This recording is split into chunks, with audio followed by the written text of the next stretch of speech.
今天给你们分享一个车门窗润滑的一个小知识啊，给你们分享一下哪些地方是需要润滑的。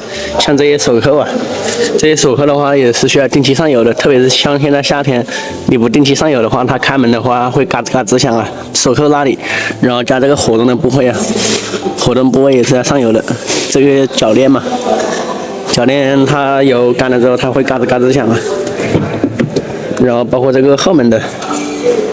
后门手扣上 WD-40的，或者那种白色的润滑脂也是可以的，但是不要上黄油啊！上黄油的话，它会吸回的。然后后门的手扣，然后包括这个撑杆、压撑杆的接缝的地方啊，这些地方都锈了，看到没有？它也是需要上油的，这些地方的。这个 WD-40的话是去锈加润滑一体的，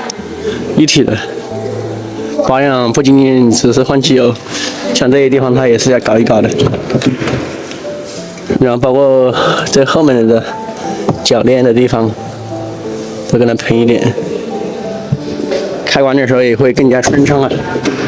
你们有 WD-40就喷 WD-40的，没有 WD-40的话就喷那个白色的润滑脂就是可以的。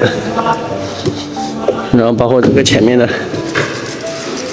手扣看到没有？它有的不好开，它也是需要上油的。不好开，上点油它就会好开一点的。这种液压撑杆的都是需要上油的，这个就可以了。这个就 OK 了，看到没有？就这么操作的。然后还有部分车型天窗它也是需要润滑的，不过它这个天窗它已经封死了，漏水看到没有？封死了，花1万多块钱买的天窗，现在100块钱的密封胶直接给它封死了。就这么多地方吧，你们自己要搞的话也可以搞一搞，这个就 OK 了。